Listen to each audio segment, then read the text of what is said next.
छत्रपती संभाजीनगर येथे आज मनोज साबळेंची पत्रकार परिषद पार पडली। यावेळेला रिपब्लिकन सेना आता रिपब्लिकन पार्टी ऑफ महाराष्ट्र या नावाने संपूर्ण महाराष्ट्रात आपले कार्य करणार असून आजच्या स्थितीमध्ये आरपीआय पक्ष पूर्णतः रसातळाला गेलेला आहे। डॉक्टर बाबासाहेब आंबेडकरांच्या संकल्पनेमधील आरपीआय पक्षाचे ध्येय उद्दिष्ट आणि घटना डोळ्यासमोर ठेवून आम्ही महाराष्ट्रामधील सर्व 18 पगड जातीच्या समूहाला सोबत घेऊन या महाराष्ट्रात नवयुवकांना एक पर्याय देत आहोत, असं यावेळेला बोलत असताना साबळे यांनी सांगितलं असून संविधानाच्या तत्वानुसार या पुरोगामी महाराष्ट्रामध्ये पुरुष रिपब्लिकन चळवळीमधील आम्ही सुरुवात करून प्रस्थापितांना जशास तसं उत्तर देणार आहोत असा इशारा देखील साबळे यांनी दिला आहे।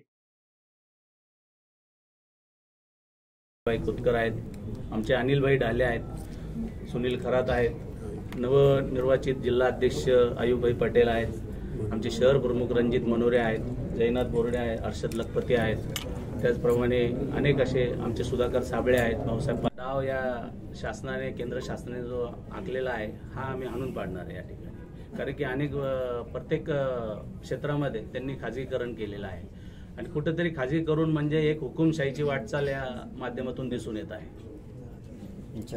तुमचा राजकीय शत्रू कोण?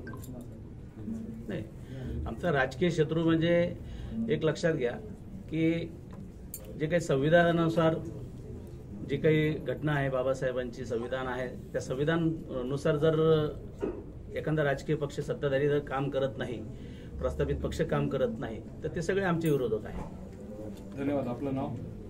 राजू साबळे।